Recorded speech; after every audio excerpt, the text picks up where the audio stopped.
Good evening and welcome to the St. Charles Parish Council meeting on Monday, July 10th, 2023 at 6 p.m. in the council chambers in the parish courthouse. Please silence all electronic devices, remove all hats. This meeting we call to order through prayer and a pledge of allegiance from Pastor Clint Jeff of Life Fellowship Community Church in Des Allemands.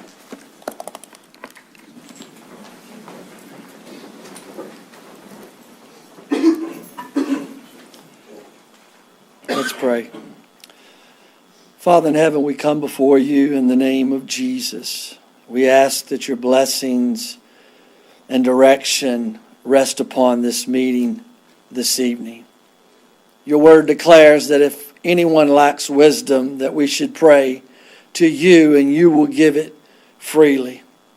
So Father, I pray that wisdom and guidance from your Holy Spirit would reign in this place tonight. We pray, Father, that every decision made would be not only the will of the people, but your divine will.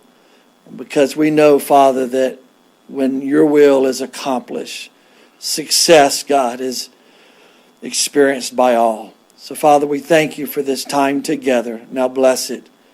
For we ask this in the name of the Father, the Son, and the Holy Spirit. I pledge allegiance to the flag of the United States of America and to the republic for which it stands, one nation, under God, indivisible, with liberty and justice for all. Thank you, Pastor Jett. All right, now we begin with approval of minutes. A motion and a second is needed to approve the minutes of the regular meeting of June 19th, 2023. Have a motion by Ms. Fonseca and a second by Ms. Belloc. Please cast your votes.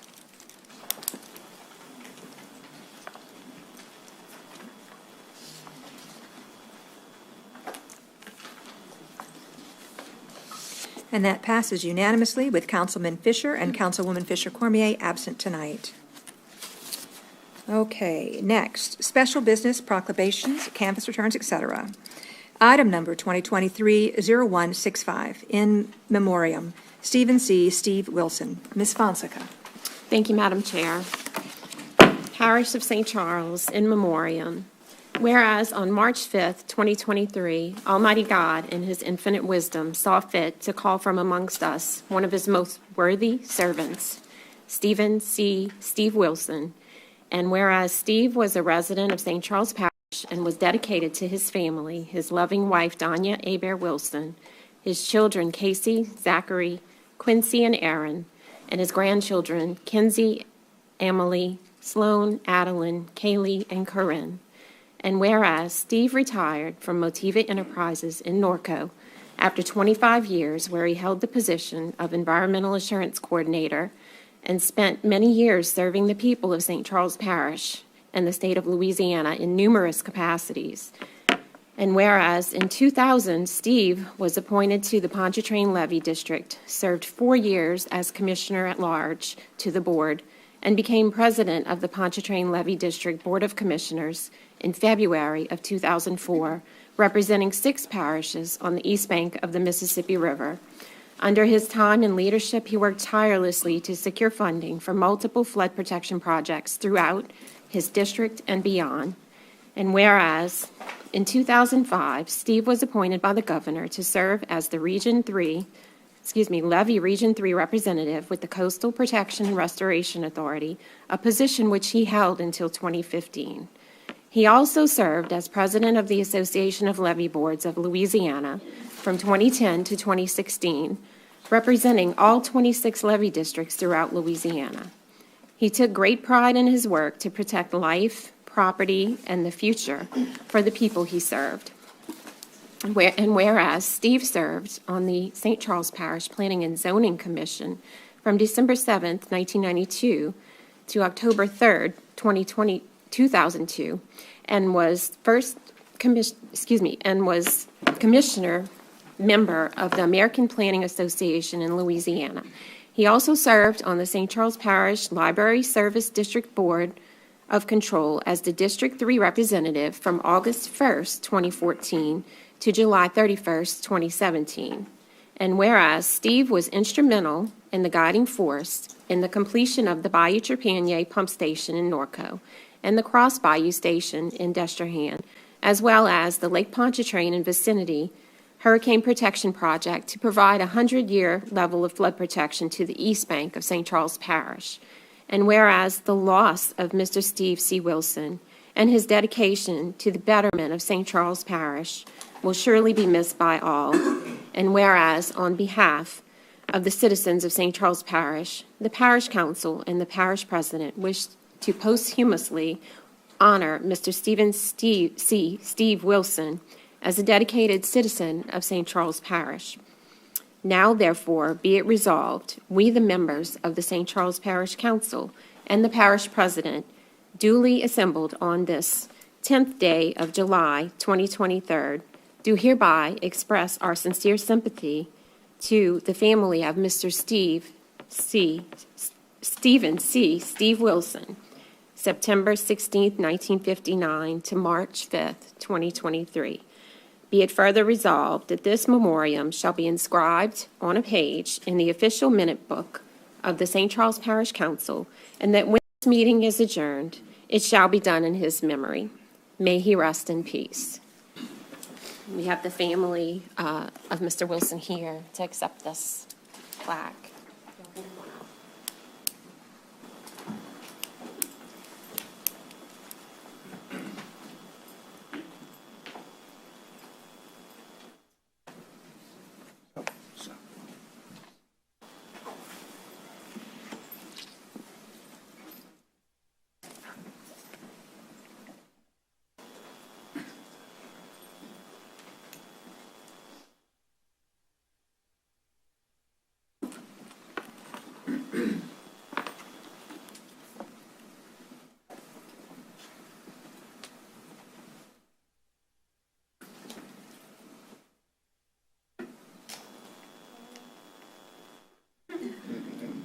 Nothing's happening.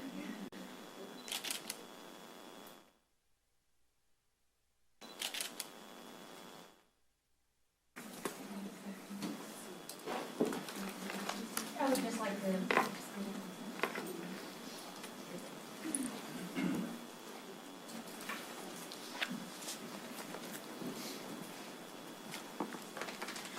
I would just like to say thank you to the Parish Council, Parish President Jewel, Michael, my director, and all my co-workers for being here tonight and recognizing all the great work that Steve did for the parish. And let's keep his memory alive. Thank you. Thanks, Al.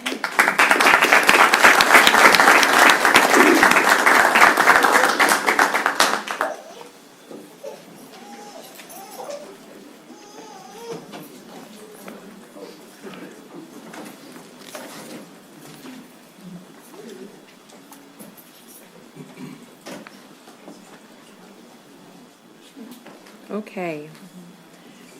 Next, we have reports, finance and administrative activities. Item number 2023-0166, Hospital Service District. We should have Mr. Keith Dacus. There he is.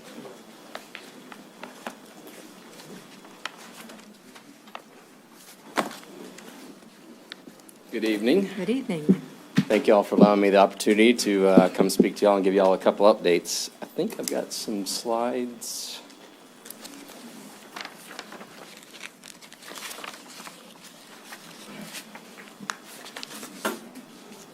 Oh, one minute.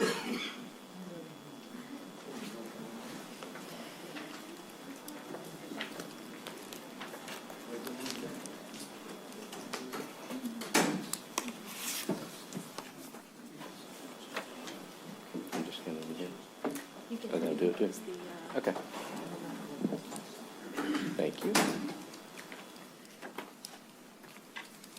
Well.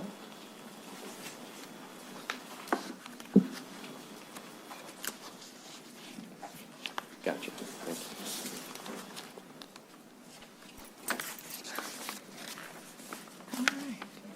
There we go. Thank you. So just a couple of updates that I wanted to run through for you all. We've seen a lot of growth in the hospital over the last couple of years. All of the services that we are now providing, I've listed out West Bank and the East Bank individually. We have a lot of new providers that have come in this last year. Just wanted to highlight a couple, because they also tie to some of the bond projects that were approved 2 years ago. So in our chemo infusion center, we have a new nurse practitioner in oncology, Ann Leday, who is in the Luling office.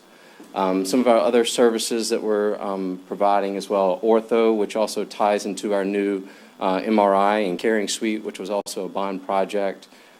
We have 2 providers, Marissa Diaz, a nurse practitioner, as well as Chris Hildebrandt. Chris Hildebrandt has been providing services in Destrehan, but is also coming to Luling. And then Kaylee Benet is another nurse practitioner that is coming over to help us out for orthopedics. We also have a new primary care provider that will be starting later this year, about the end of October, early November. We'll be starting in Destrehan at our medical office building over there.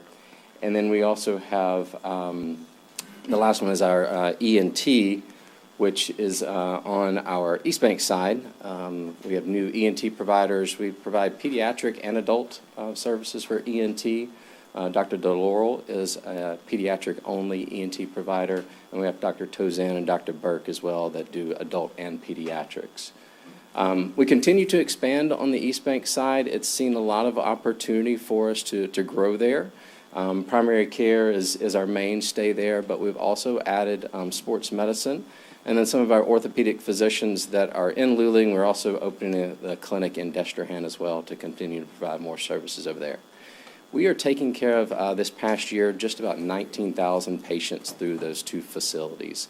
So continue to see growth over the last 5 years consistently.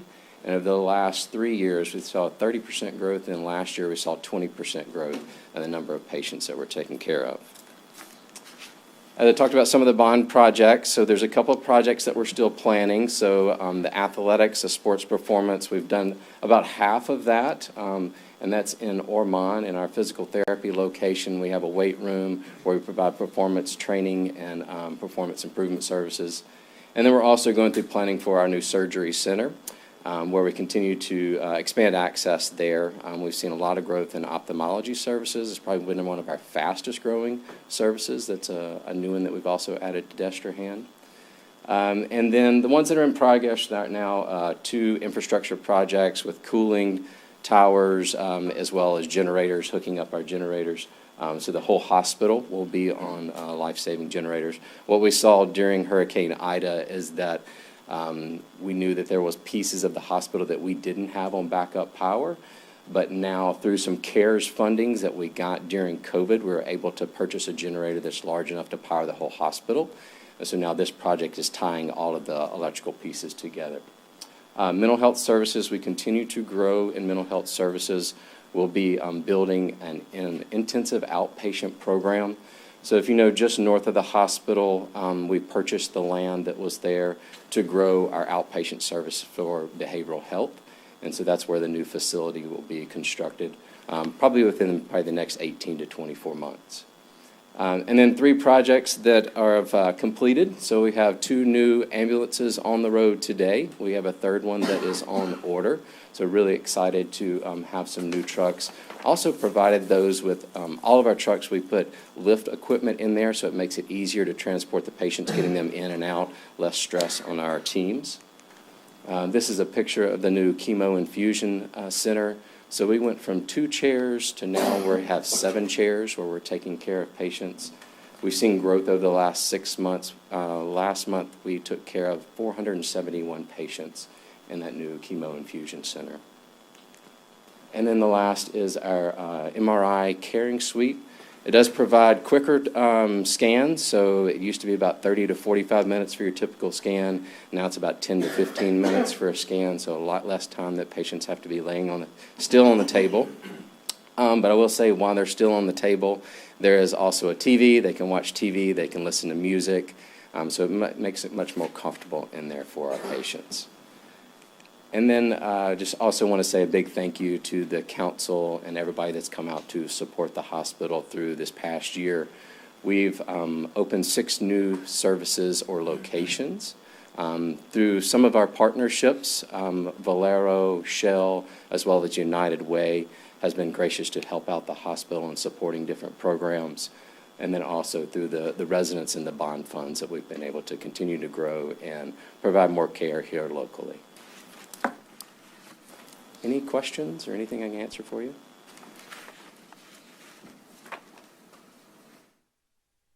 Thank y'all very much. That's it. Thank you, Mr. Dacus. Appreciate it.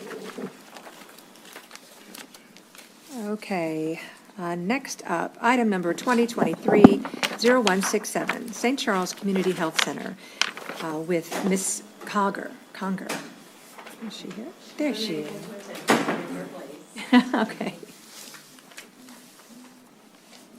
Good evening. My name is Lee Riley, and I'm from St. Charles Community Health Center. I'm the Director of Value-Based Contracting at the facility. I had a presentation too, but I don't know if it came through. Okay, Melissa, pull it up.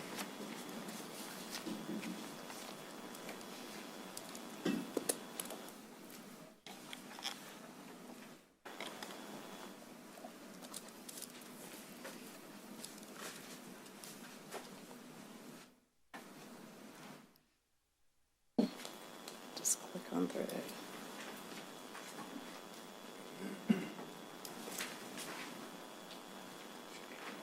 Okay.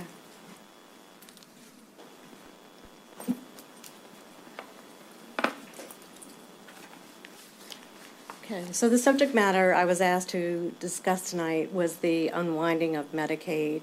And I don't know if you're familiar with this, but during the COVID epidemic, we had legislation in place, federal legislation in place where Medicaid recipients could not have their coverage terminated because they didn't meet the qualifications.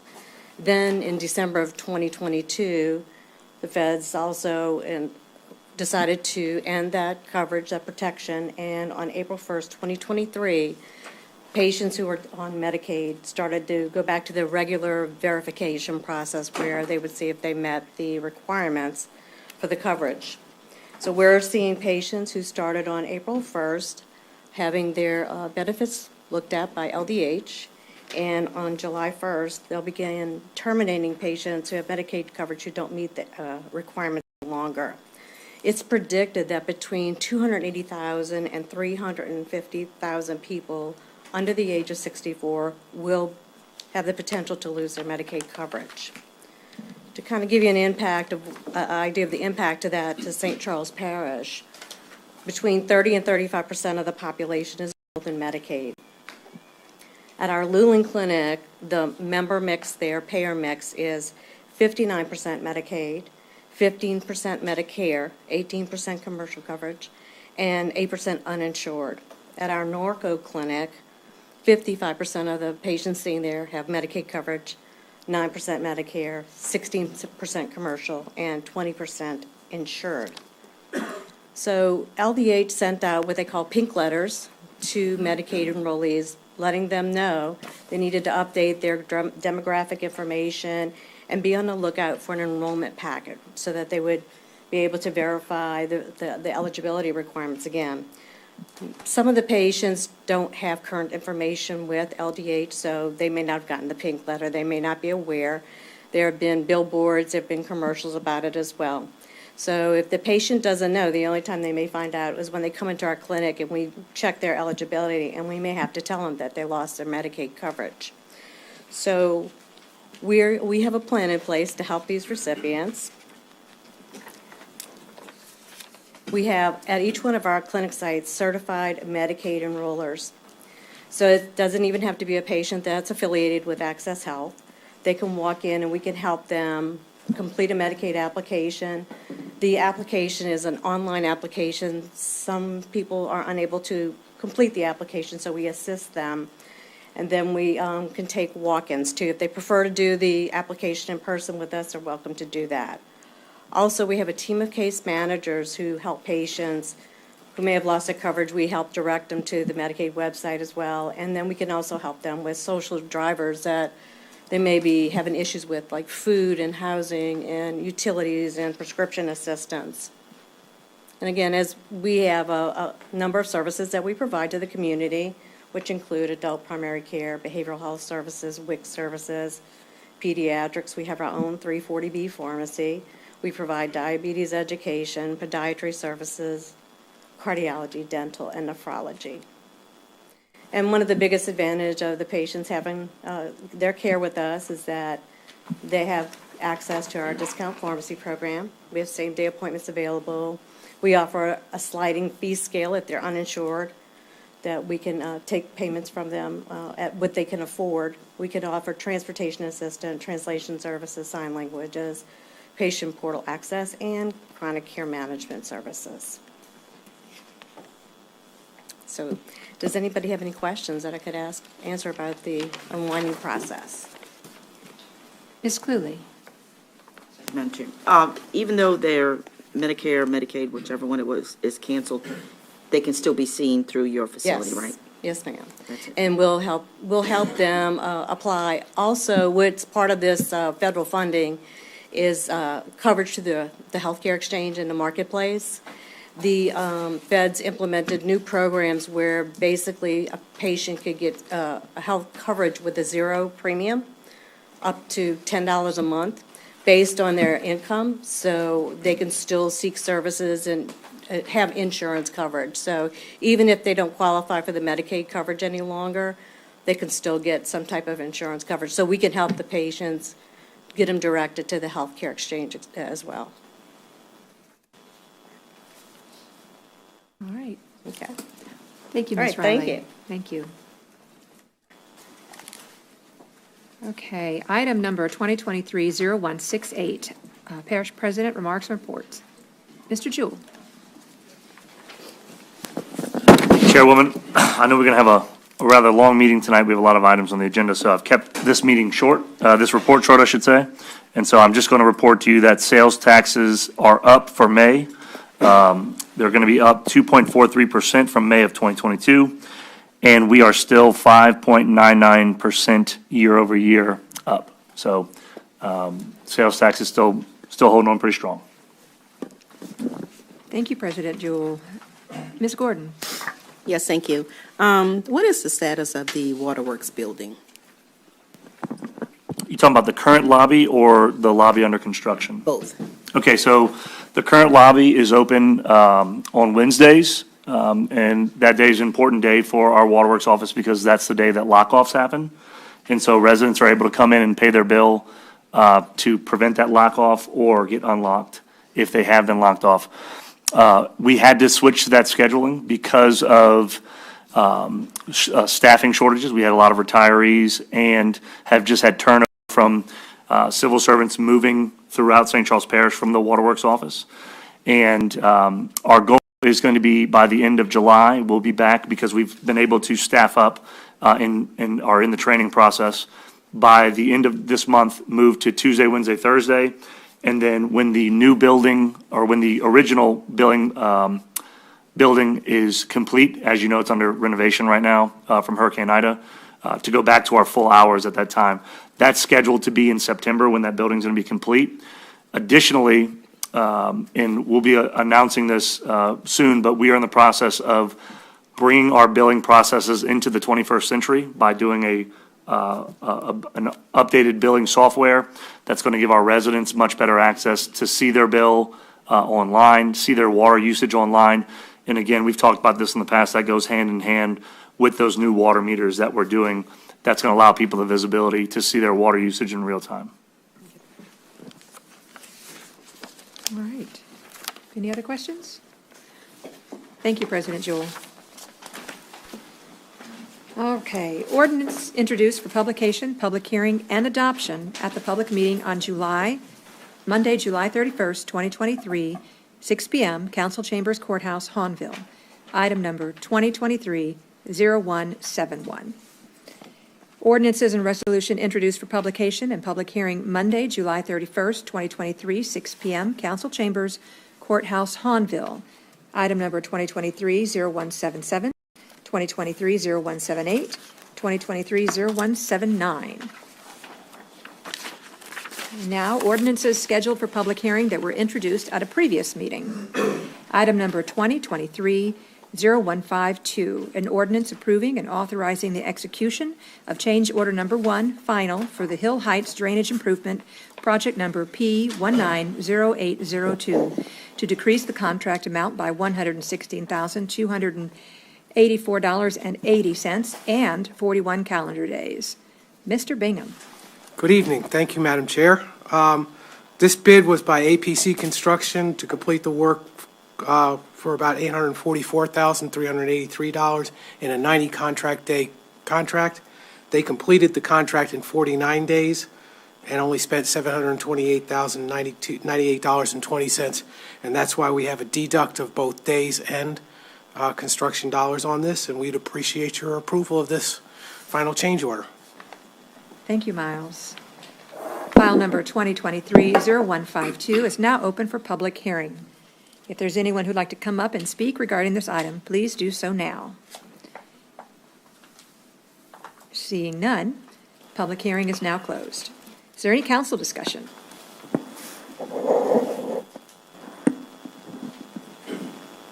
Seeing none? No, I don't. Nope. Nope. Press the wrong button. It's not working, all right. Okay, Mr. Dufresne. Thank you, sorry about that. Hey, Miles, the sheet piles we took out were how long? I believe they were of varying lengths. And the ones we put in? There were some that were longer, and then And they had others? shorter ones in between, And we put back, what, 30 foot? 30-footers. I think they were 15-foot, the ones we took out. Took out? Yeah. We stockpiled those for future?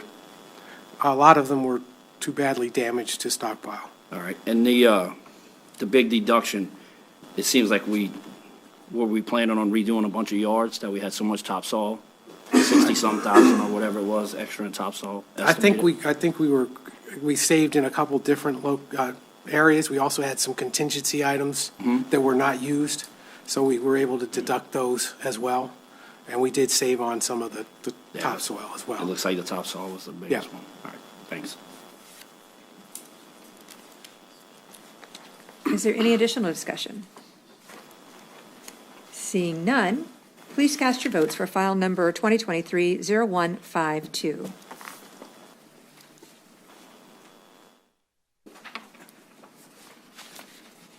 And that passes unanimously. File number 2023-0154, an ordinance approving and authorizing the execution of a professional services agreement with Eustis Engineering, LLC, to perform geotechnical services for the Luling Pond Lift Station and upgrades, project number S211204, in the lump sum of $47,900. Mr. DeGeneres. Yes, ma'am. This is to do the geotech. Y'all approved a design contract last month with McKim & Creed. This is to do the geotechnical. We're looking to put a pump station, effluent discharge. It's close to the Cousins Canal, so they want to go and take some soil borings to see what type of, if we need to do sheet piles or piles underneath and all that. So that's what this is for. Okay. File number 2023-0154 is now open for public hearing. If there's anyone who'd like to come up and speak regarding this item, please do so now. Seeing none, public hearing is now closed. Is there any council discussion? Mr. Jewell. Thanks, and I'm just going to piggyback on what David said here. This is Phase 2 of that Luling Pond upgrade, or what we call Phase 2. Phase 1 was the dredging of the pond, the new headworks, the new pumps, and this Phase 2 is to help us keep discharging up against the high tide. Mr. Dufresne. Thank you. Dave, is this kind of like at the affluent one in Mandeville, where it's going to go through pea gravel and an artificial marsh? Yeah, well, right now, we discharge by gravity, and when the tide comes up, we don't discharge as much, so we're putting a pump station where we could do a constant discharge at a constant rate. Yeah. So tide won't matter in the future. We are doing wetland assimilation, so it does go out to the pipeline and discharge out to there, but yes. So same kind of system? Yeah, same kind of system. We just needed a discharge station that we didn't have, because gravity, when the high tide comes up, Yep. we don't push out as much water, and that becomes a problem. Gotcha. Okay. Is there any additional council discussion? Seeing none, please cast your votes. for file number 2023-0154.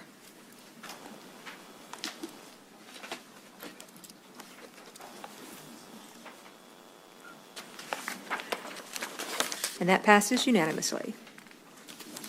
Item number 2023-0153, an ordinance approving and authorizing the execution of a professional services agreement with Danny J. Abear, Professional Engineer, LLC, doing business as Civil and Environmental Consulting Engineers, to perform engineering services for the East Bank Bridge Park Improvements, project number RECEBI 23, in the not-to-exceed amount of $293,500. Mr. Foray. Thank you, Madam Chair, members of the council, Parish President Jew. The ordinance in front of you will mimic the one we did at West Bank. That's called for new turf fields for 1 and 2, new fencing, new dugout, new shade coverings, new workout equipment, and also improved drainage, along with 2 new tennis courts and 2 pickleball courts. It's almost identical to the work that we have going on now at the West Bank that was recently put out for bid. So we want to do that. West Bank and East Bank are our hubs of many of our activities. If you add those 2 parks together, 80% of our outdoor activities happen at West Bank and East Bank Bridge Park. So I'd like to ask for your support because this is a much-needed project. Thank you. Thank you, Dwayne. File number 2023-0153 is now open for public hearing. If there's anyone who'd like to come up and speak regarding this item, please do so now. Seeing none, public hearing is closed. Is there any council discussion? Mr. Dufresne. Thank you. Dwayne, a couple of questions. Yes, sir.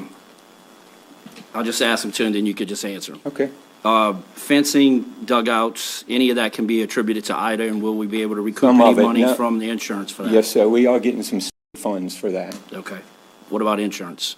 Insurance, we should get some. We hadn't received any yet, to my knowledge, but that's all been documented. Pictures have been taken. We had to do some repairs to both West Bank and East Bank just to return to our programming, which we did pretty quick. I'm very proud of that. So we should see some of that insurance money come. Okay. And an estimate of the construction costs and a timeline? So West Bank, which is a little bigger field, was 2.2 million. That was under the engineer's estimate. The lighting was 1.1 million, and the pickleball courts was right at 484. But that's 4 pickleball courts with 2 new tennis courts, and that's all included with LED lighting and fencing. So I would say the tennis courts and pickleball, you're looking at probably 180. The rest of it probably 240 to 260. Total start from the ground up, tennis, pickleball, so concrete poured, the whole 9 yards? Okay, so it's not a rehab, it's a... Yeah, it's all. Now, we may look to overlay the existing slab, but just bring it up a little bit because that won't affect in any way, shape, or form. No, that would probably save some money. Yeah, that's, and then then you're we're not doing having to exactly demo- the same thing at West not- Bank. yeah. We estimated about 25,000-30,000 instead, if we had to demo and then haul that off, Yep. so. Yeah, exactly. Okay, thank you. All right, thank you. Ms. Cluley. Thank you, Madam Chair. Is there going to be any move to increase parking at the East Bank Bridge Park? I would say eventually, this part of this ordinance, the master plan will address some of that, but we won't be bidding that out just yet. And look, I'll say it up here, we still need gym space. Yeah. We could talk about turf fields and new fencing and all, but we struggle with gym space. We really do. And hopefully one day, along with the acquired acreage we got at East Bank, that would be a perfect location going forward. So. But none of this addresses any of that type of construction? Not now. All right. Okay. Mr. Jewell. I was just going to add on to that, the phase 2, we kind of broken everything, kind of phase 1, phase 2. If you're at the West Bank Bridge Park and you stand in front of the bridge, everything to the left, the original West Bank Bridge Park is phase 1. Phase 2 would be everything that was added later. Same thing at East Bank Bridge Park. If you're looking to the right of the bridge, all of the original stuff, that's phase 1. And then everything to the left, the parking, that open area that we have is going to be phase 2. I'll be the first one to say that I wasn't supportive of the original plan to add baseball fields and gym space at the East Bank Bridge Park. I agree that we do need to add gym space. We don't need extra baseball fields over there. At least Dwayne has told me we don't need extra baseball fields there. But if we can build a kind of plain Jane, dressed up metal building with 2 or 3 courts in it, that would help us tremendously in our reliance on school gyms. But nothing that has meeting rooms or, crazy, gym, concession stands, bathrooms, bleachers, like that. Is there any additional council discussion? Okay, please cast your votes for file number 2023-0153.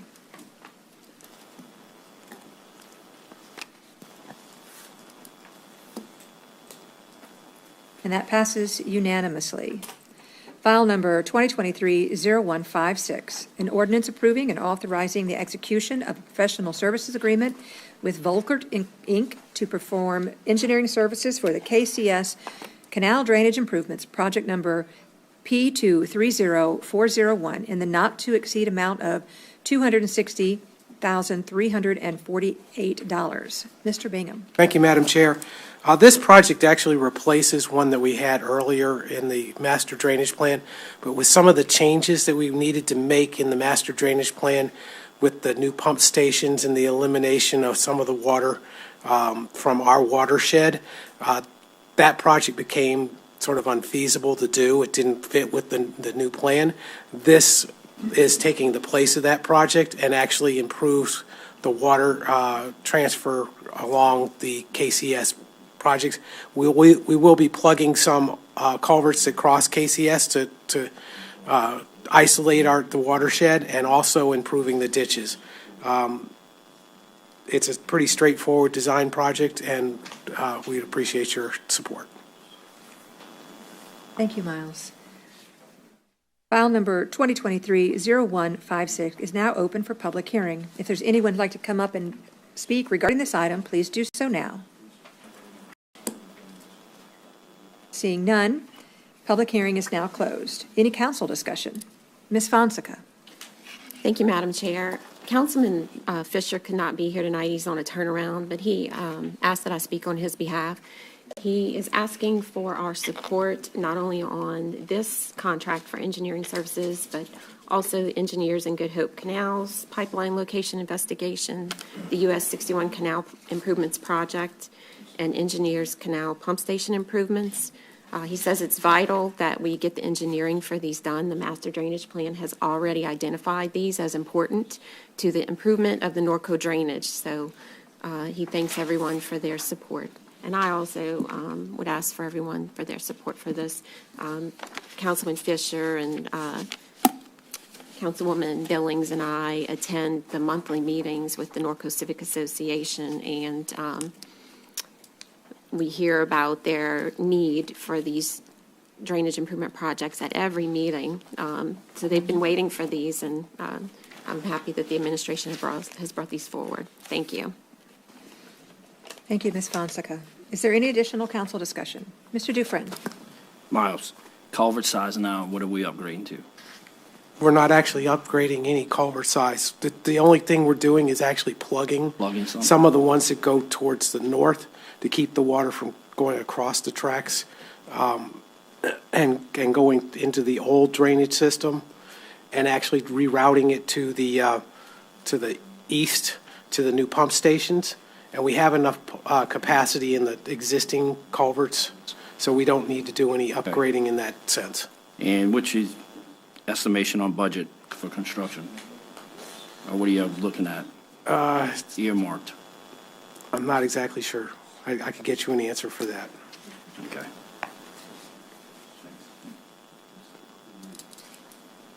Okay. Can I add one thing to that? Sure. One of the reasons I don't know is we may add this project into the Muntz pump station.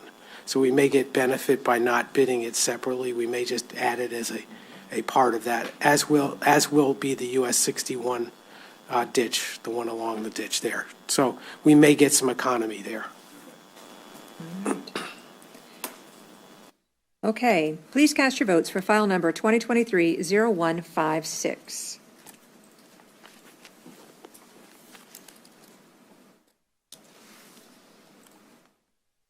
And that passes unanimously. Item number 2023-0157, an ordinance approving and authorizing the execution of an amendment number 2 to ordinance number 19-7-3, which approved the professional services agreement with Picciola and Associates, Inc., to perform engineering services for the Destrehan Pump Station PS number 2 conveyance improvements, project number P181101, in the not-to-exceed amount of $111,500. Mr. Bingham. Thank you, Madam Chair. The engineering firm that designed the project is Picciola. As you know, we've already got a contractor, Sea-Level Construction Company, for that project, and we're looking to, they already had construction administration in their project. They did not have resident inspection, and we feel like it is necessary for them to be active, involved in this project at the site on a daily basis when this is going on, and that is the $111,500. And we appreciate your support. Thank you, Miles. File number 2023-0157 is now open for public hearing. If there's anyone who'd like to come up and speak regarding this item, please do so now. Seeing none, public hearing is now closed. Is there any council discussion? Mr. Dufresne. Thank you. So when we did the administration, why we didn't put inspection in there? This is Seeing they were going to get it, right? Because that's our MO. We always give the inspections to the engineers because we don't do any inspection in-house. So why we didn't include that in the first one, because I think we could have got a little better bang for our buck. Because if you look through, because we have a lot of engineers in here, and they're kind of steep on inspection. The rest of them average about $70 to $75 an hour. These guys average $95. Is the guy DOTD certified? Well, this is, I think the reason you're going to pay a little bit higher price on this one is you got a lot of structural involved in this one that is very detailed because we're cutting out walls and so forth. So we may have some people out there on site and during that part of it that are a little more expensive. And how many days we projecting this to take, construction days? Let me see, Nikki. I don't have the number, but I believe it's about 240 days. 240. That's a pretty good lick for an inspector. Well, again, inspection is paid by the hour, and you only pay what they actually do. So if they don't use it, they don't earn it. Okay. It's a not to exceed. I mean, I just should have been lumped in, I think, with the administration. Again, I didn't do the contract for the first one. This contract existed when I got here. Got here? And Okay. we're amending it to add this in because it was not there. Is there anyone make sure that the construction administrator that we're paying for isn't the same person that's doing the inspection? Because that's a known deal. They will double up like that, and we'll be charged for both, and it'll be one person out there. Understood. Usually the construction administration is the office work, and the resident inspection is the field work. Well, I understand that, but it can be one person doing them both, and they're going to hit us for both. So. Mr. Jewell. I just want to and I know you don't mean it this way, but I just want to kind of dispel this kind of visual that we don't inspect our stuff. Our engineers work on these projects along with the third-party engineer the entire time. We will go out periodically during these contracts or during these construction times and inspect. I've run into several of our employees out at construction sites. In fact, one of our engineers was out at Lakewood today reviewing that, and that contract goes completely through DOTD. So our folks do care, and they do go out and inspect. Do we have enough engineers or enough time, enough things for our engineers to do for them to be out there every day inspecting? No, we don't. We have to have someone, a third party out there who's making sure that the contractor is following what the drawings say. Mr. Dufresne. Number one, I never did say no one didn't care. Number two, you just said it's a third party. He's not a third party. He works for the engineer. If he'd be a third party, he'd be a totally different inspector with his own company. I didn't say we don't go out and inspect. I'm saying we don't provide a person, a resident inspector through the parish that's there every day, writing reports and taking pictures. Now, I understand we're shorthanded. I understand people go out there and take pictures and might write a report once or twice a week. But for $111,000, this cat better be there all day, every day, writing reports and taking pictures and making sure it's done exactly like the plans. And for some reason, it'd be nice if as-built would turn in, because we had a fiasco last meeting because we don't have as-built on a building. Correct? Am I correct? I wasn't here. On the community center? I wasn't here. So we don't know even the size of the fascia. So I'm just saying, this is a lot of money for an inspector. That's not even a year-long job. So can I answer that, sir? For public works projects, as-built are required. Okay? Okay. They should be. You can't get paid until you turn it in. And that's part of the That's the construction final payment. administration process. Exactly. So I understand we have people who go out there, but we don't have an inspector there all day, every day, like this guy's going to be or this lady's going to be. And I know, I dealt with enough engineering firms, I know they'll double up. The same person will be there inspecting, will also do the construction administration, and we'll be paying both bills. So that's. Is there any additional council discussion? Seeing none, please cast your votes for file number 2023-0157.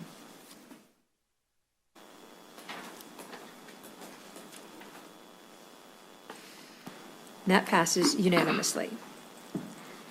Item number 2023-0158, an ordinance approving and authorizing the execution of a professional services agreement with Shred Kirkendall and Associates Incorporated to perform engineering services for the engineers and Good Hope Canal's pipeline location investigation, project number P230402, in the lump sum amount of $112,315. Mr. Bingham. Seems to be my night, doesn't it? It is your night. Thank you, Madam Chair. This is a project that actually started under the previous administration and they didn't have enough money, so they stopped. They located some of the pipelines under these canals. We've gone back and identified prior to getting this number, the remainder of the pipelines that go under the canal. And this is to continue that work. So it's SUE work, which means that they're going to drill down, find the depth of the pipelines, identify the size and everything, and who owns it. And by doing that, we can then work to try and eliminate the bottlenecks and the blockages in those two canals, so we can get more water to go out to Trepanier pump station. So this is an important project. Shred Kirkendall did the first part of it. They did a very good job in doing it, and we would like to continue using them and get this project done. And we appreciate your support. Thank you, Miles. File number 2023-0158 is now open for public hearing. If there's anyone who'd like to come up and speak regarding this item, please do so now. Seeing none, public hearing is closed. Is there any council discussion? Ms. Gordon. Yes, thank you, Madam Chair. Miles, you stated that this was from the previous administration. So do we have any other jobs from the previous administration that we're going back to complete? This was a particular one that was stopped as this administration started because it wasn't really clear what we were doing with the master drainage plan. Master drainage plan has taken another look at this and seen how important this work is. We don't really have that many projects that were on the books prior to this administration coming in that were stopped. This was just one of those. Most of them we've continued. The one we just talked about, the pump station number 2 in Destrehan, was an existing project. We rescoped it because we felt like that it needed a little bit more, to be a little bit more towards what really needed to fix the pump station, but we've continued projects that were already on the books. I don't believe that we've stopped any, and I can name, the Spillway Road project was another good example of a project that was languishing, and there was a contract there, and we finished the project. So our goal has always been to finish projects. We do take a look at the scope, and if necessary, sort of refocus it if we feel like it needs to go in a little bit different direction to get a better result. Is there any additional council discussion? Seeing none, please cast your votes for file number 2023-0158.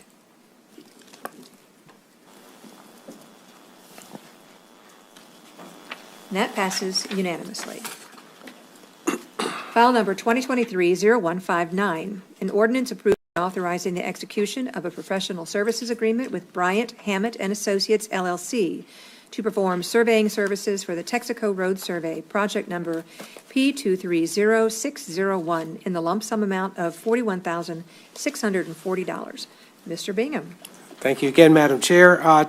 This is to support the Texaco Road project that the Public Works Department has on the books, and we have funding for it. We've already completed the geotechnical work on this project, and we're coming back now to do the topographic survey of the roadway and canal. With that information, we feel like we can then scope the project better. And Brian Hammett has done similar work for us in this area and completed it successfully, and we would like to reuse them again. We feel the fee estimate is reasonable, and we'd appreciate your support of this project. Okay, thank you, Mr. Bingham. File number 2023-0159 is now open for public hearing. If there's anyone who'd like to come up and speak regarding this item, please do so now. Seeing none, public hearing is now closed. Is there any council discussion? Seeing none, please cast your votes for file number 2023-0159.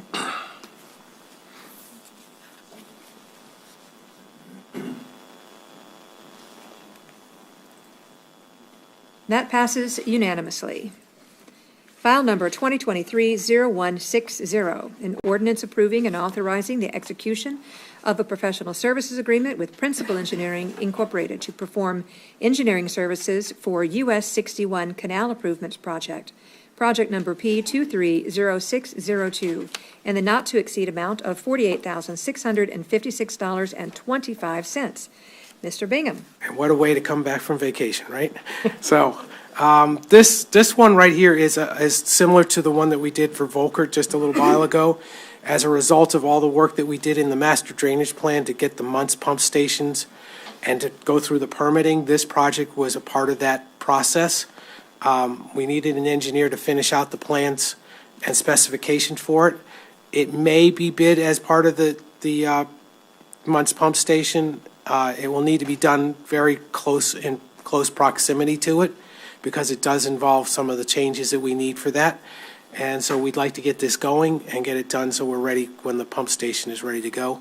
We'd appreciate your support. All right, thank you, Miles. File number 2023-0160 is now open for a public hearing. If there's anyone who'd like to come up and speak regarding this item, please do so now.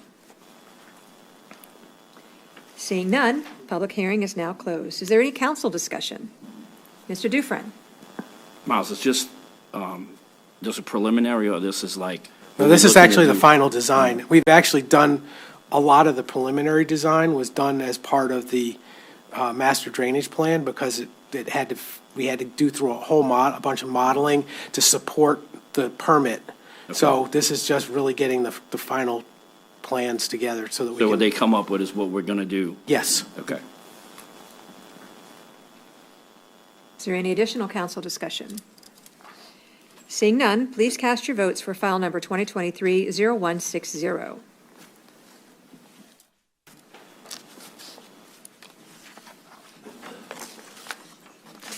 That passes unanimously. Item number 2023-0161, an ordinance approving and authorizing the execution of a contract with TEH Enterprise, LLC, for construction services for the St. Charles Parish West Bank Spray Park, project number WBSP 2112, and additional parking located at the Edward Dufresne Community Center in the lump sum of $2,200,000. Mr. Foray. Thank you, Madam Chair, members of the council, Parish President Jew. Yeah, this is a very exciting project. Along with our Veterans Memorial Plaza, it seemed to take a little while. This one also has been on the books for about 7 or 8 years. And I'm just so excited to bring it before you with the help of Parish President Jew. Not only will it give us a spray park, it'll give us an outdoor restroom, sidewalks that connect, and about 85 additional parking spaces that are adjacent right to the Veterans Memorial with additional handicap. So when we have the Veterans Day celebration, memorial, or even Battle for the Paddle, this will give us some room that is much needed. So we excited about it. We have a couple pavilions also coming on the sidewalks that connect some of the amenities with some bench seating. So if you have any questions, I'd be happy to answer them, but I'd ask for your support, please. Thank you, Dwayne. File number 2023-0161 is now open for public hearing. If there's anyone who'd like to come up and speak regarding this item, please do so now. Seeing none, public hearing is closed. Is there any council discussion? Ms. Fonseca. Thank you, Madam Chair. I'd just like to thank the administration for bringing not one, but two of the projects that were on the master plan when the facility was built and opened 10 years ago to fruition. These are wonderful amenities, and I think that they're going to be assets, the Veterans Memorial Plaza and the Spray Park, for our community for many, many years to come. Thank you. Mr. Jewell.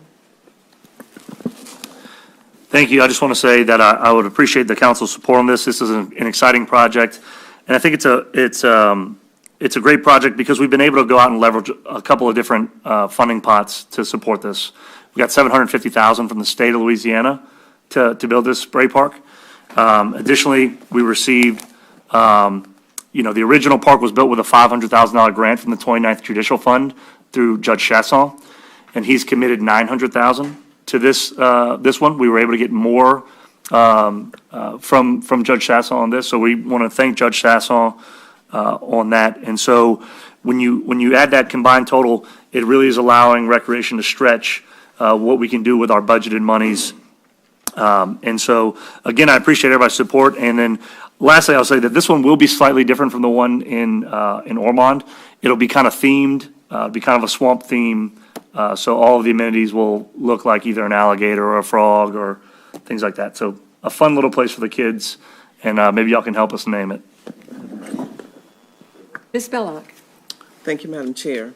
Mr. Farley, can you tell me exactly where it's going to be, the spray park? So if you were looking at the Veterans Memorial, the parking where the stub out, where the stub out, the parking will go here, and the spray park will be toward the back of that, and the outdoor restroom will be right behind the Veterans Memorial, and they'll all kind of connect with a sidewalk. Okay. Will this present a risk with the insurance? No. No? Not at all? All righty, thank you. Okay. Ms. Fonseca. Yes, just like to point out that the additional parking will include more handicap spaces, which are sorely needed at the site. Mm-hmm. Thank you. Is there any additional discussion from the council? Seeing none, please cast your votes for file number 2023-0161.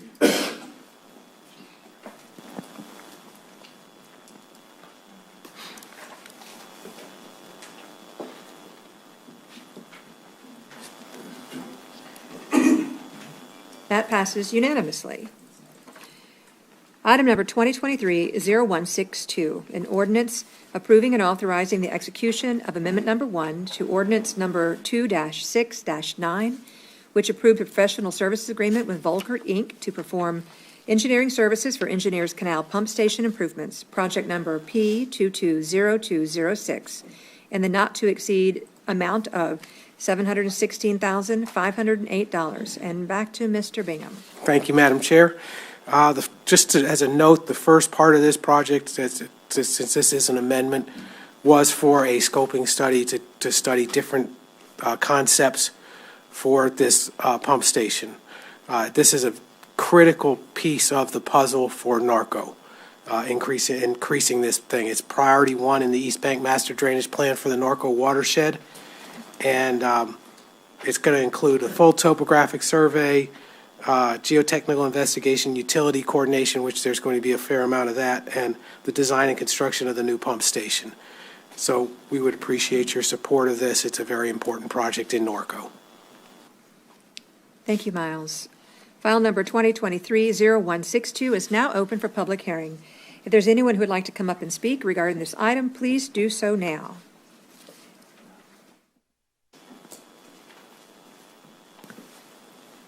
Please state your name and address for the record. You will have 3 minutes. My name is Bobby Donaldson, 580 West Pine Street in Norco.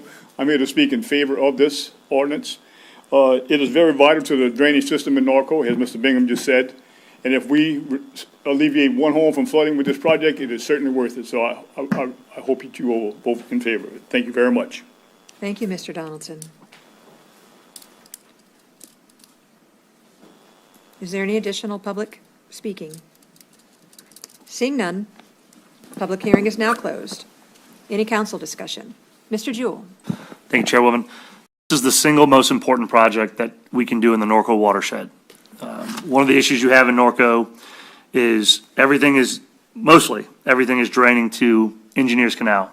We'll be putting out for bid in a few weeks here the project to sheet pile Engineers Canal, but getting water out of the watershed there is a huge priority at that pump station. We've seen what happens when you lose Trepanier Pump Station.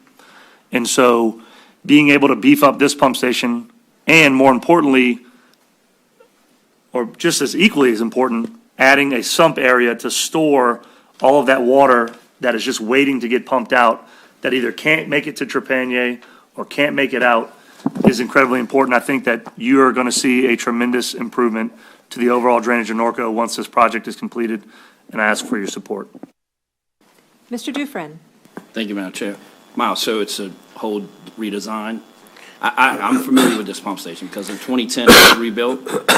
Yeah, the project, actually, inspection and the construction management, so. we're actually going to reuse a part of the station that is there. Okay, We are going to build put two new pumps next to it, okay. and we're going to reroute and put the sump in front of, on the Instead of underneath it? east side, Okay. east side of it, create a much bigger sump Bigger. in front of it, so that can feed much more water into those pumps. And we're going to eliminate that basically pass-through sump that it has right now. Yeah, because the sump's closer to Mr. Jim's house on the corner. I don't know if he's still alive or not, but that's the gentleman who lives there. Yeah. And then there's a big parking area. I didn't know if, Yeah, we're taking a lot of the space that exists there, and this may require some property acquisition. all right. And then there is a lot of utilities there. There's a main Yes. gas line and a power line that There's a runs major right where the piles Entergy, are. there's a major Entergy substation Correct. right there that we are aware of, and actually, in doing our concepts, worked around that. Correct, yeah. Because when we drove piles, it was a headache. Yeah, okay, thank you. Ms. Fonseca. Thank you, Madam Chair. Thank you, former Councilman Donaldson, for coming and speaking on behalf of this ordinance. I know that your home flooded, and you live right near it, so I know we'll have our own inspector there on a daily basis, probably keeping an eye on it. So, thanks a lot. Okay. Is there any additional discussion for the council? Seeing none, please cast your votes for file number 2023-0162.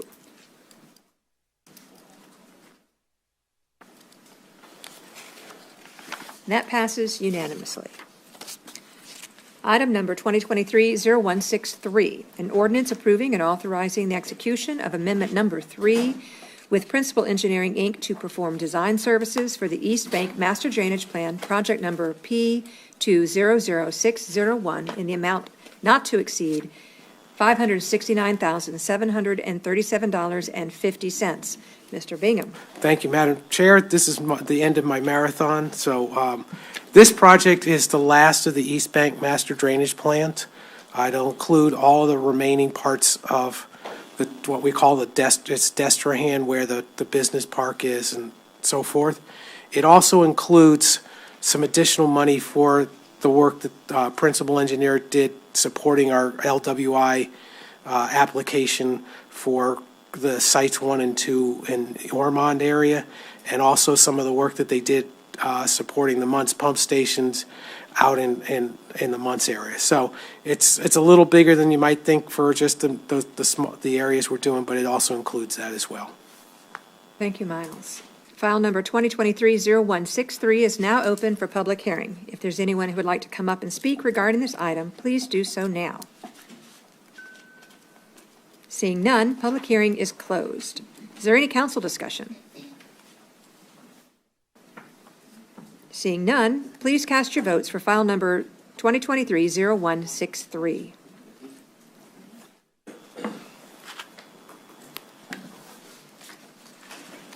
That passes unanimously.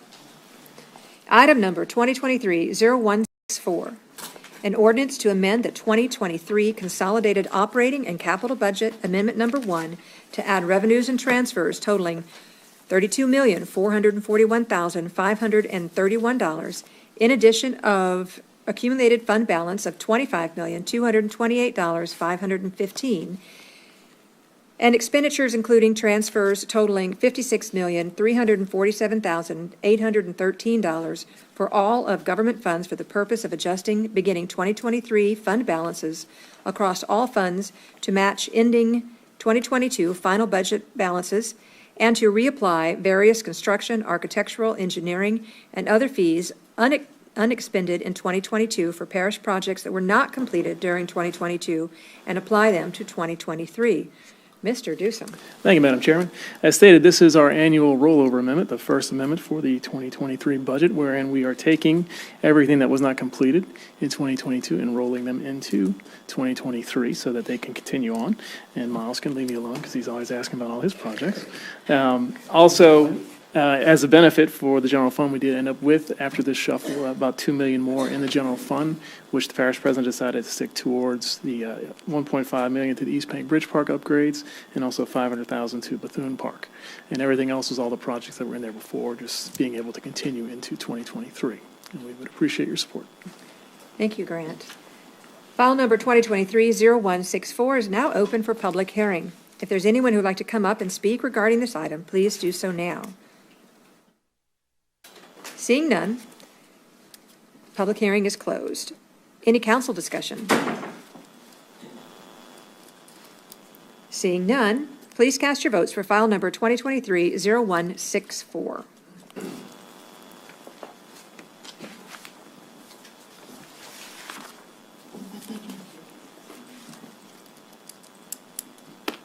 And that passes unanimously. Thank you. Okay. Now we will hear persons to address the council. Item number 2023-0173, Mr. Britton Allshouse, proposed 2023 tax roll adjustments. Hello, Mr. Allhouse. Hey, you will how you have doing? 5 minutes to speak. Okay, thank you. Good evening. My name is Britton Allshouse. I am an assistant chief with the Hollandville Volunteer Fire Department.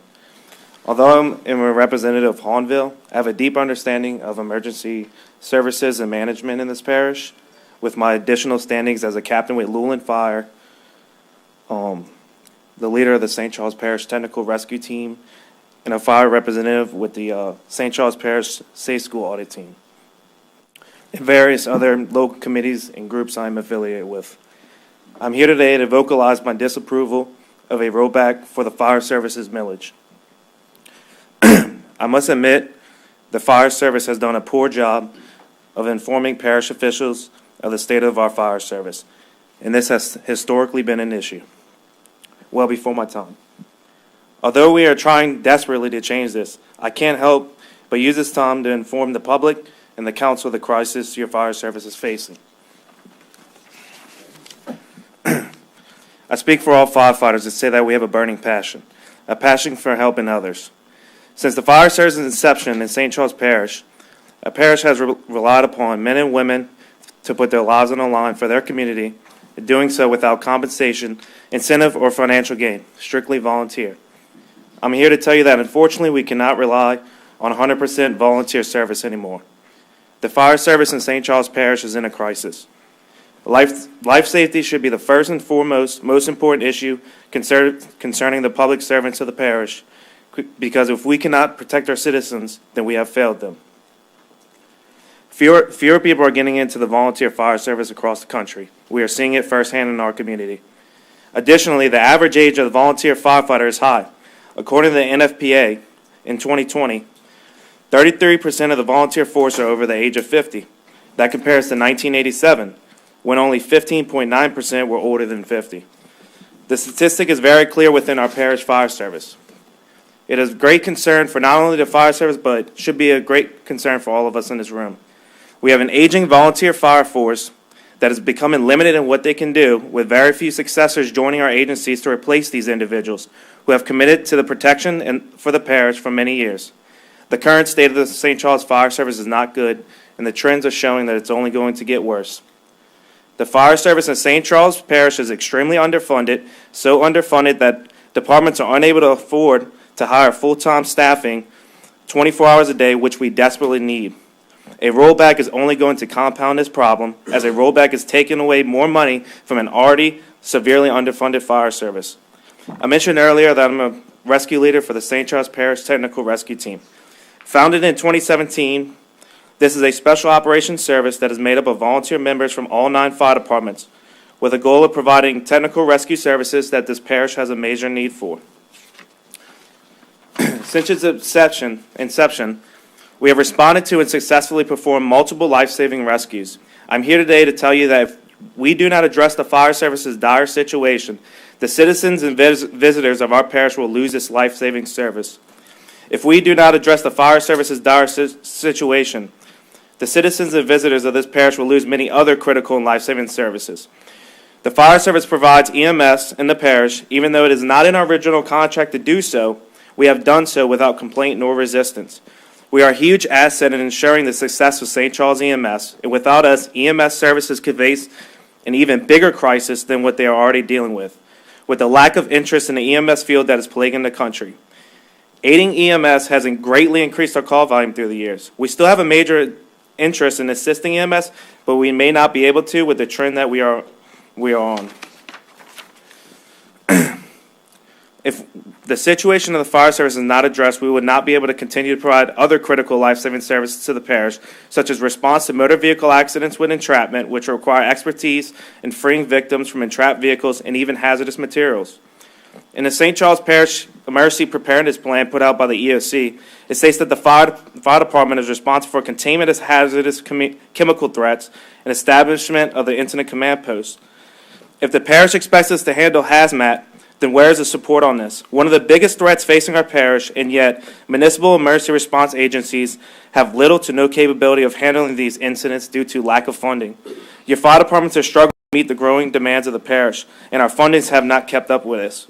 Call volume has drastically increased over the years. For example, we're out of time. Your time has expired. Do you need additional time? I would like additional time if possible. We have a request for additional time. I need a motion and a second.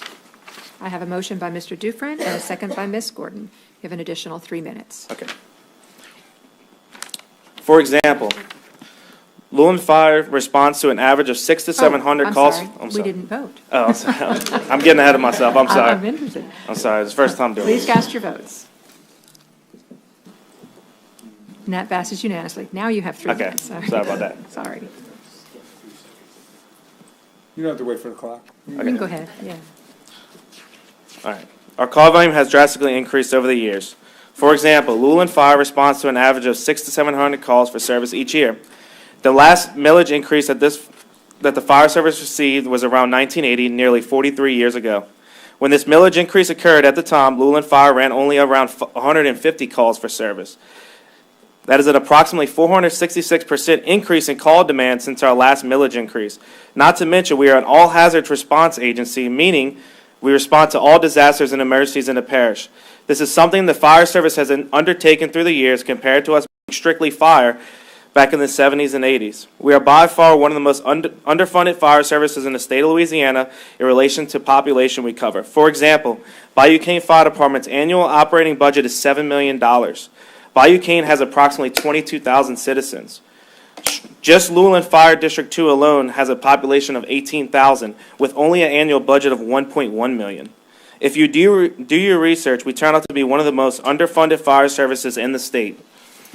Rising insurance costs are also plaguing all of us. Your fire departments are required to undergo an insurance rating every 5 years by PAL. Currently, Hahnville VFD stands at a Class 3 rating.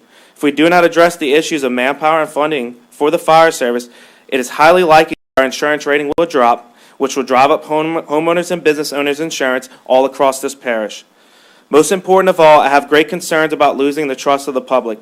As of now, we rarely have the manpower to handle the calls for service that come out, with mutual aid departments often picking up the slack for each other. It is very common for the initial fire department to not answer the call, depend on the neighboring fire department to respond. One of the most important things that we have is the public trust. Most of us would never allow a stranger in our home at 2 a.m.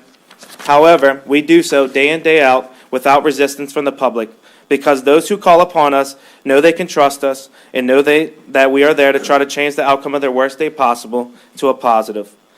If the fire service of St. Charles Parish cannot garner support to address our issues, then perhaps we will unfortunately face a situation where we are unable to answer the call for help.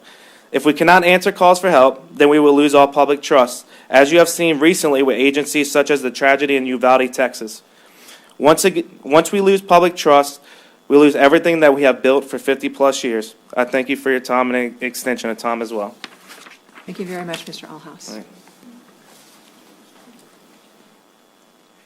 Ms. Fonseca. Thank you, Madam Chair. Mr. Alshouse, first I'd like to thank you and the other fire service volunteers for your service. I just wanted to clarify, because it says that you're representing the Hornville Fire Department. Yes, ma'am. Okay, so you're not here speaking on behalf of the association. You're speaking on behalf of the Hornville Fire. Just Hornville, yes. Okay, thanks. Thank you. Item number 2023-0174, Mr. Johnny Saldana, proposed 2023 tax roll adjustments.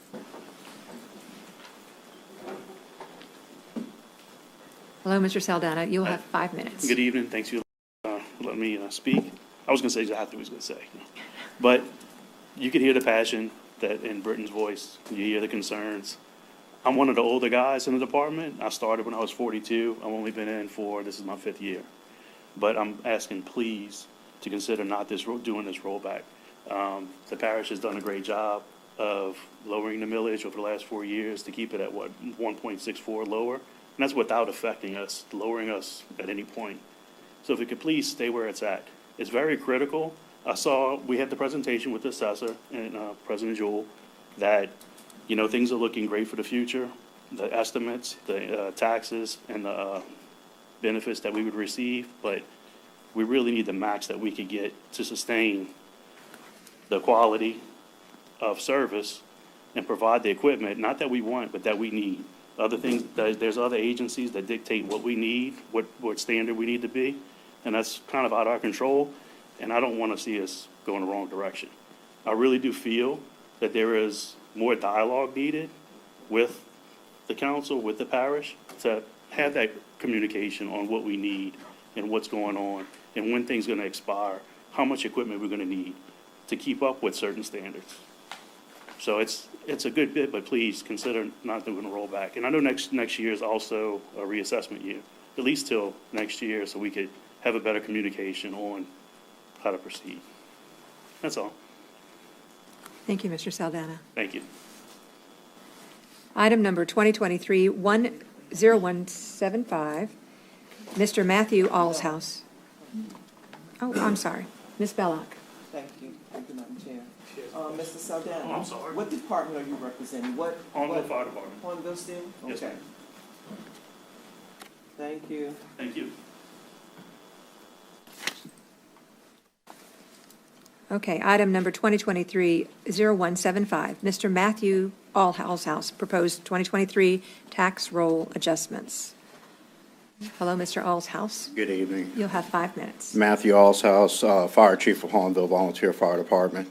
First and foremost, I'd like to thank the St. Charles Parish Council and the Parish President for providing me the opportunity to address the Council on what the fire departments consider a seriously concerning financial matter. I'm here today to address some concerns that we have on the proposed millage rollback monies from the 1.58 to the 1.5 mils. Hornville Volunteer Fire Department is in opposition to the rollback. This is also the consensus of other fire districts within the parish following discussion with other fire leaders. I truly believe the council and the administration does not have a clear picture of the current state of the fire districts within St. Charles Parish. Again, like has already been told, I personally feel that the fire service has done a poor job keeping the council and the parish administration updated on the status, condition, and the needs of the fire service. I'm currently working to propose a motion with the Firemen's Association to petition to address the council quarterly to report on the status of the fire service moving forward. In July of 1980, the parish council approved that 1/8 sales tax for fire service to provide fire protection for the entire parish. This entails acquiring firefighting apparatus that meets NFPA standards, maintaining insurance, maintaining equipment, providing essential equipment to personnel, answering the fire calls 24 hours a day, 7 days a week, creating and executing mutual aid agreements for cooperative response between departments. To allow PIAL to examine equipment and operations regularly. This contract, in fact, has not been updated since its approval in 1980. In 2022, the 1/8 sales tax generated around $2.9 million. The current 1/8 sales tax is estimated to generate an estimated $3 million in 2023. The fire service millage was approved by the council on December 31st, 1990, at a rate of 1.6 mils. The term of the millage contract are about the same as the sales tax, but added acquiring, constructing, improving, maintaining, and operating fire protection facilities and equipment. The contract wording also has not been updated since its approval long ago. Both the 1/8 sales tax and the millage are direct contracts with St. Charles Parish Firemen's Association and not with each fire department operating within the districts.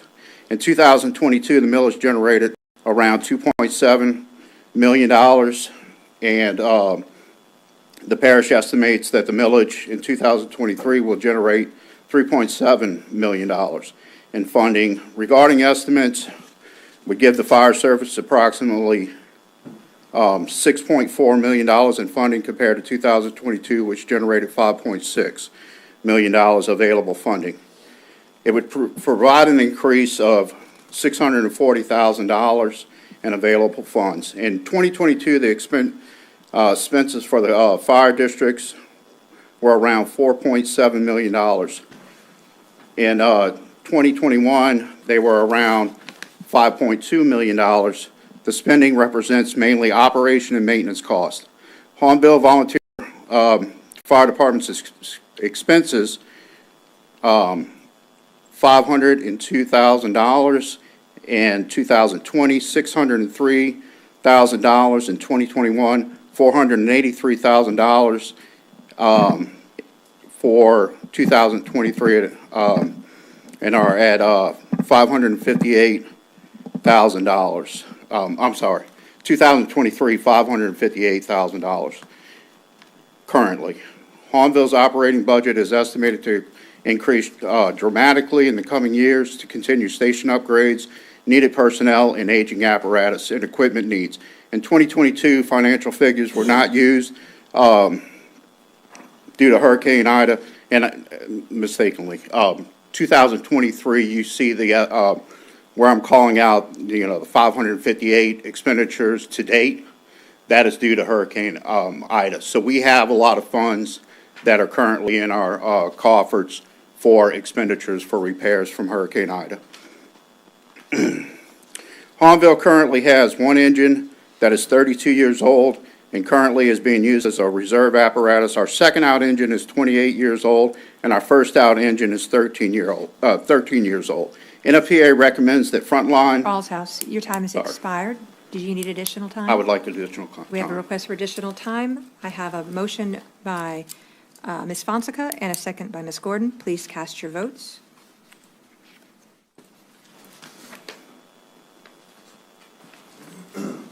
That passes unanimously. You have an additional 3 minutes. Thank you. NFPA recommends that frontline municipal engines are replaced every 10 years and placed into a reserve status until their 15th year, 150,000 miles. For volunteer staffed engines, replacement is planned at 15 years or $150,000. Additionally, our service rescue unit is 18 years old, and our station truck is 15 years old. That puts us in a position of needing a frontline engine, a station truck, and a service rescue in the upcoming years. Currently, there's a 2-year lead time for fire trucks after order is placed, and around 36% increase from our past budgets. We do currently have a station truck on order, which we purchased from a dealership at a cost of $56,000. State contract pricing is increased from $33,000 to $56,000 for a pickup truck. We likely are looking at an estimated $1 million for a replacement engine and have not looked at costing for service and rescues at this point, which will cost us around $500,000 based on purchases of rescues by Parish Fire Department in 2021. Also, we have inventory air packs that need to be replaced, currently 20 years old. We currently have a AFG grant applied for, roughly a cost of $250,000 to $300,000. If we don't get that AFG grant, we'll of course have to expend that money due to regulator failures and safety aspects for personnel. Again, our extrication tools are aging, our radios are aging, our hose and nozzles are aging. Cost for these items has increased dramatically by 30% over the past years. We currently have grant applications for attack hose and nozzles. Again, if we don't get that, we're going to have to expend that money as well. And of course, service contracts, insurance software, and other essential components that are vital to operation of the emergency service organization have also increased. We are not funded for paid personnel, and that's another expense that we're seeing throughout. And like was told before, we have a drastic need for 24/7 paid personnel to supplement the fire service. Thank you. Thank you, Mr. Alshouse. Mr. Jewell. Thank you. I just want to make sure that the people at home listening or the people in the audience today understand that in this case, a reduction in the millage rate does not equal a reduction in funds. I just want to make that clear. What's being proposed would give the fire service a 15% increase over last year, okay? As opposed to a 20%, because we're asking for a 5% reduction in the millage. So I don't want it to seem like we're actually going to cut the fire department's budget to where they have less money this next year than they did the year before, just so we're clear. Yep. Mr. Dufresne. Thank you, Mr. Chair. I want to thank all the ladies and gentlemen from the fire department. I greatly appreciate the effort and what y'all do. Y'all have felt the call. You do it for no financial gain of your own, which is unbelievable. I'm with you. I support y'all. When we had our meetings with Parish President Jewell about this, I asked him when he showed me, and he explained that you wouldn't get a cut. I said, can you leave the fire department alone? The fire departments in my district suffer. They have to pay to have the hydrants tested, which costs about $10,000. That comes out their budget. But the parish owns the hydrants. So I asked if we could do something about that. So I feel your pain, and I'm with you. I would wish we could leave it alone and get you as much money as you can. So you have no full-time firemen? I do. You I do? have one full-time, works a normal Monday through Friday, 8 to 4:30, and I have a part-timer that works when he's not on duty on another fire department. But that helps in your rating because he can show up on call within a few minutes as opposed to guys who are at their regular job or ladies at their regular job and have to get to. Yes, sir. Okay, so that helps with the rating. That's what I thought. But not all of the stations have that. No. Most of them can't even afford to have a part-time person, correct? I would say there are some departments that are struggling to have part-time. And then they have mortgages to pay. Yes. On the building. So I'm with you. I support you on this. I don't know how much we can do. Little advice. If you come back, call yourself a consultant or an engineer. You probably get money. Thank you. Ms. Fonseca. Mr. Alshouse, quick question. It was mentioned that some of the funds that you have right now in your account were for Hurricane Ida repairs? Yes, ma'am. Is that FEMA funds that you were reimbursed? So Insurance? we have received funds from insurance, plus we've also received some funds from FEMA. Like any time you perform a repair, there's always unforeseen or things that we hope FEMA would help out with that were unforeseen that the insurance is not carrying. For instance, my station on Lincoln, I got paid a very small portion. They classified it as wind-driven rain, which we were not covered for. So any of the damage inside our roof is not covered. FEMA is helping out with that, so I did do a grant with FEMA, so FEMA is helping with that. So if you can separate the insurance and FEMA funds from your other funds, and I'm not asking you to do that right here and now, but if you could email me. Yeah, so I breakdown. was running out of time, but I do have those funds because, you know, the fire department does have a lot of money in reserves, but there's a reason why that money's in reserve. You could send it to me. I'll share it with the fellow council members. Yes, The ma'am. breakdown, I'd appreciate it. Thank you. Thank you, Mr. Alhouse. Item number, oh, sorry, Ms. Gordon. Yes, thank you. I also want to thank Hornville for coming out to express your concerns in reference to this. But I was just a little bit shocked when Mr. Allhouse Jr. came up and stated that when calls are made, not all fire departments come out. I was just a little bit shocked on that. But just thank you for coming out. Okay, thank you. Item number 2023-0176, Mr. Cullen Carroll, Restore Louisiana.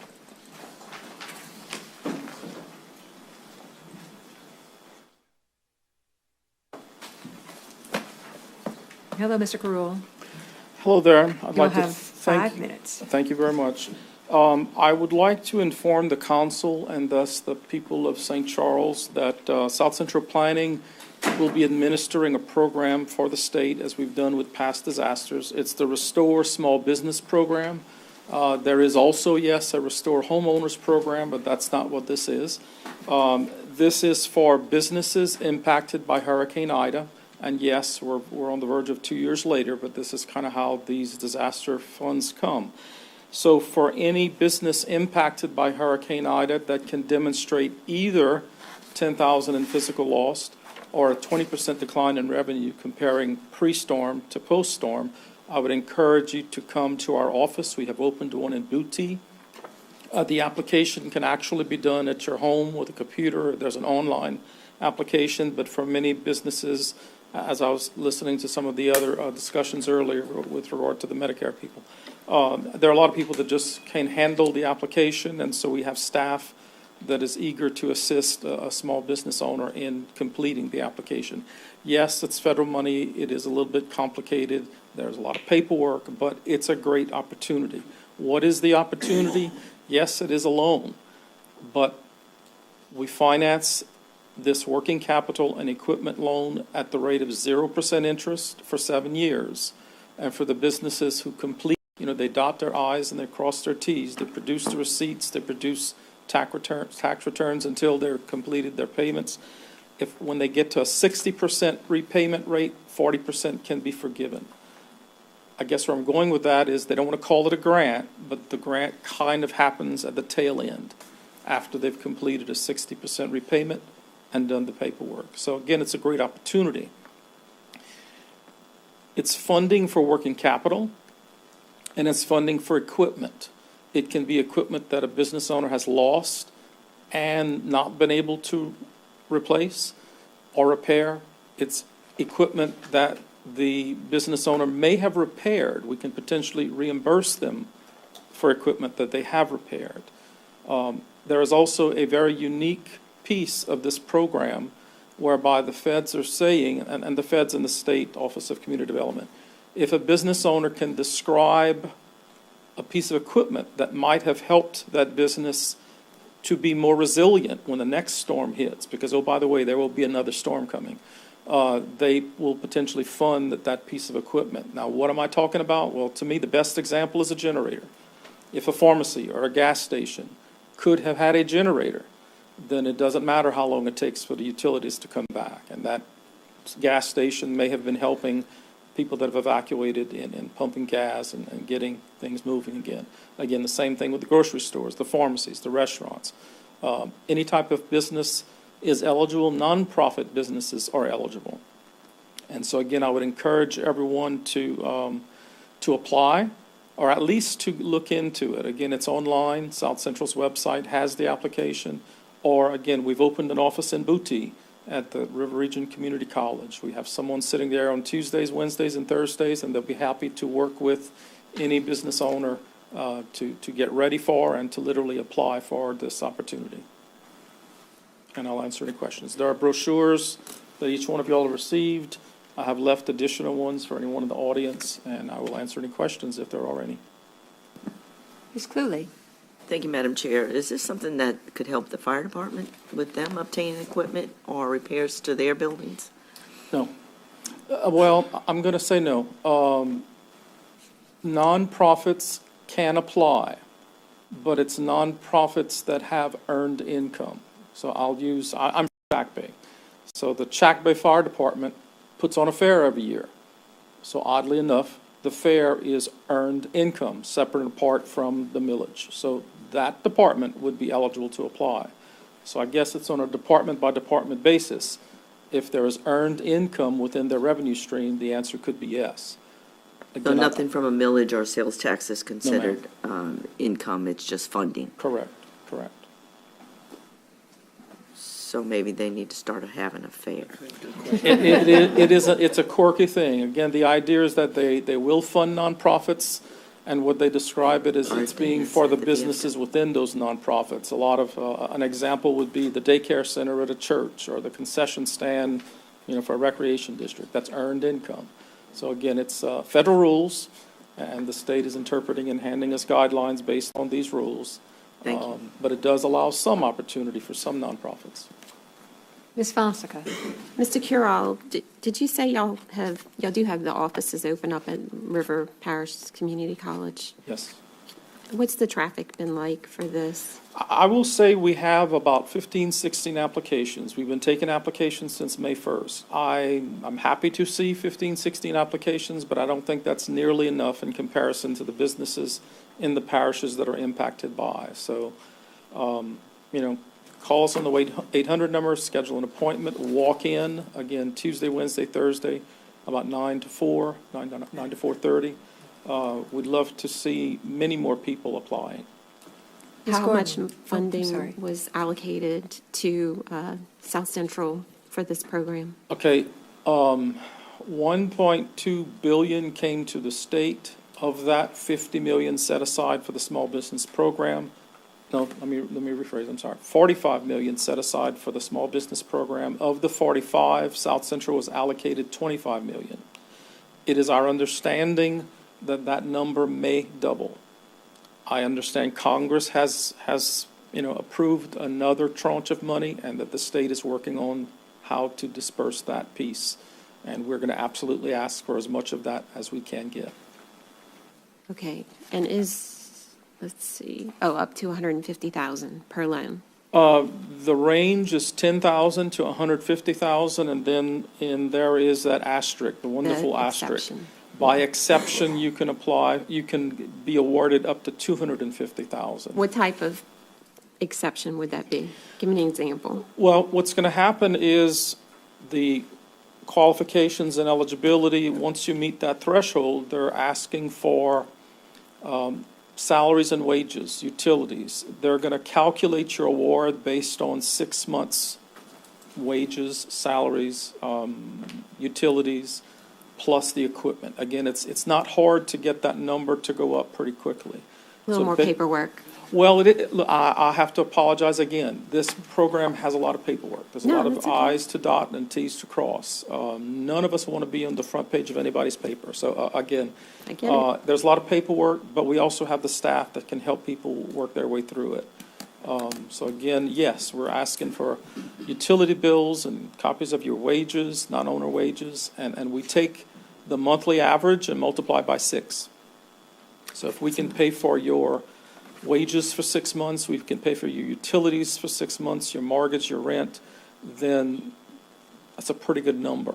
It You is. tack onto that equipment, and it'll be pretty easy to get to something above 150.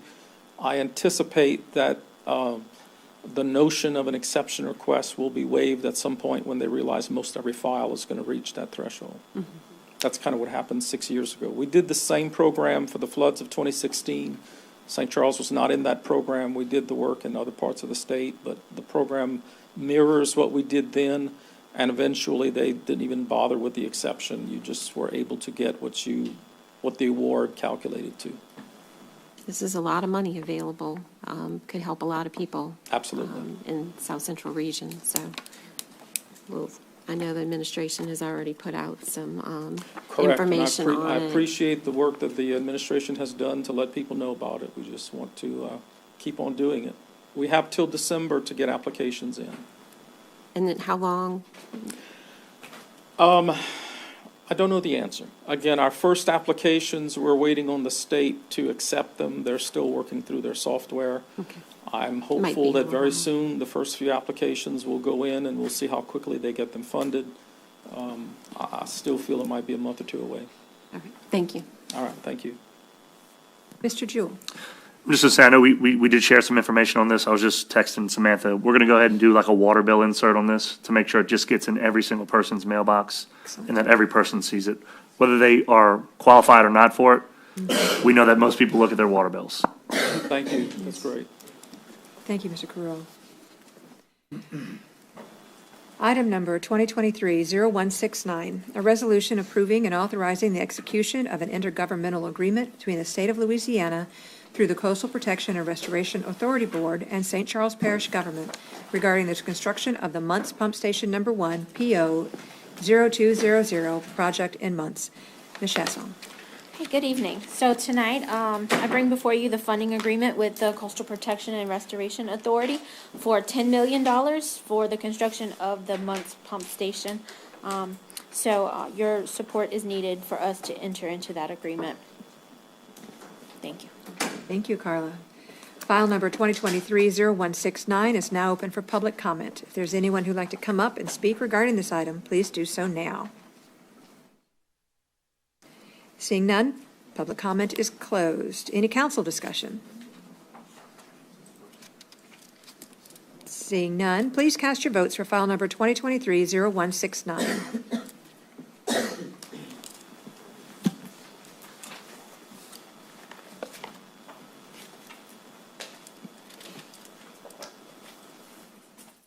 And that passes unanimously.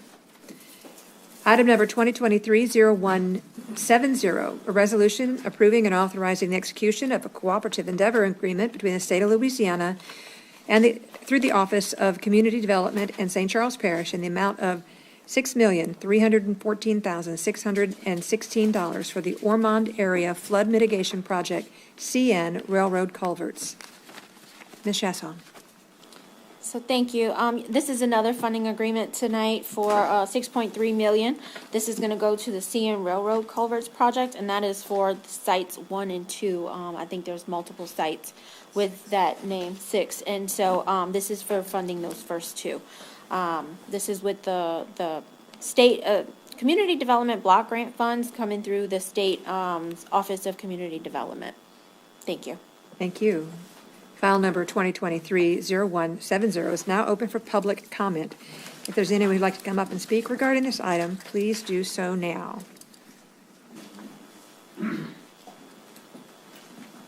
Please state your name and address for the record. My name is Walter Pillier. I live on Duquesne Drive in the Ormond watershed, and I have a smile on my face. This is an incredible day. Just so you know, I live about 500 feet from those 2 points where they're going to put these stations. They're going to put these culverts going under the railroad track. And this administration is doing a wonderful job of pushing this project. I've heard what it'll entail. If we had had that, say, in May of 2020, my house probably wouldn't have flooded, and a number of other people. But as it was, we had about 85 to 90 homes just in the old part of Ormond that did. And for your knowledge, this will more than double the capacity that goes underneath that track near our watershed portion. So this is absolutely a fantastic thing, and it just makes me smile, and I just hope you guys are in favor of it and vote in favor. Thank you. Is there any additional public comment? Seeing none, public comment is now closed. Any council discussion? Ms. Cluley. Thank you, Madam Chair. What is the parish share of this cooperative endeavor agreement? So the state is actually funding the project for the construction at 100%. That's what the engineer's estimate is. Thank you, ma'am. You're welcome. Is there any additional council discussion? Seeing none, please cast your votes for file number 2023-0170.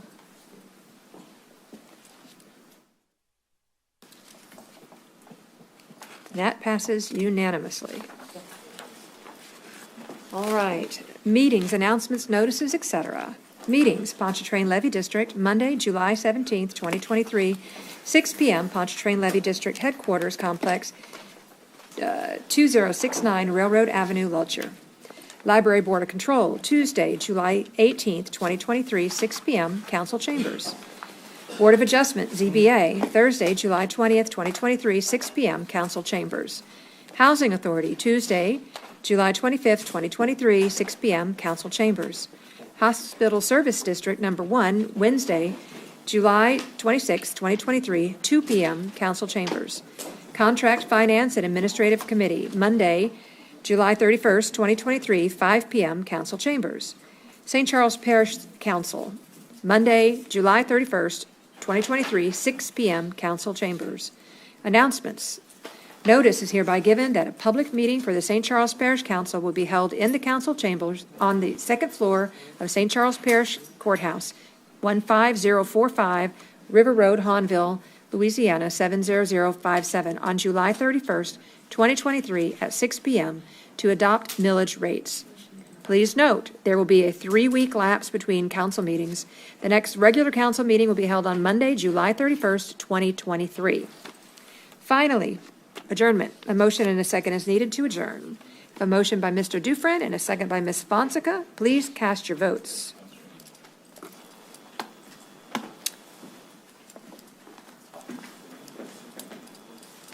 And that passes unanimously. Please have a great evening. We are officially adjourned.